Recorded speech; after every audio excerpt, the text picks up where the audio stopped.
Salut la Pragmatime. Alors vous vous rappelez, hein, on est rentré la semaine dernière, on a dû s'occuper de pas mal de choses et aujourd'hui, depuis ce matin, je suis sur du désherbage. Et quand tu désherbes, hein, tu te rappelles, on est arrivé dans la serre, tout était enherbé, on n'y voyait plus clair, etc. Et donc, comment ça se passe maintenant? Et bien maintenant, tu vois, on a les salades qui sont toutes propres, les choucals, là, on les voit bien, d'accord? Vous voyez bien mes choucals. Ils sont bien là, ils ne sont pas perdus dans la mauvaise herbe.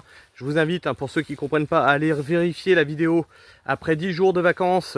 Comment retrouvons-nous l'exploitation? Le persil, oui, il y avait du persil au milieu de ma mauvaise herbe. Et tu vois que j'ai mis la mauvaise herbe dans les allées. Donc ça, c'est quelque chose que je fais toujours. En fait, je mets la mauvaise herbe dans les allées, je la laisse sécher.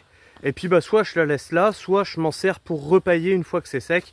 Alors là, c'est surtout, il faudra surtout que je fasse gaffe parce que c'est du mouron blanc beaucoup.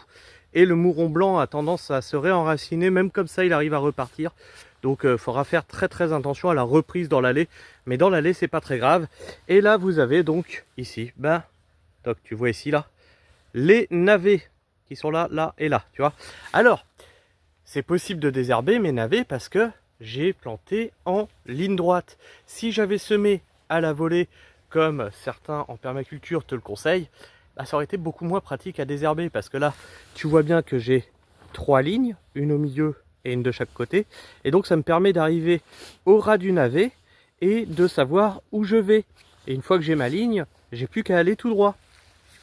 Ça permet de travailler dans des conditions bien plus agréables. Et bien entendu, hein, si vous partez en vacances, bah, faut vous attendre à avoir ce genre de boulot à faire quand vous revenez.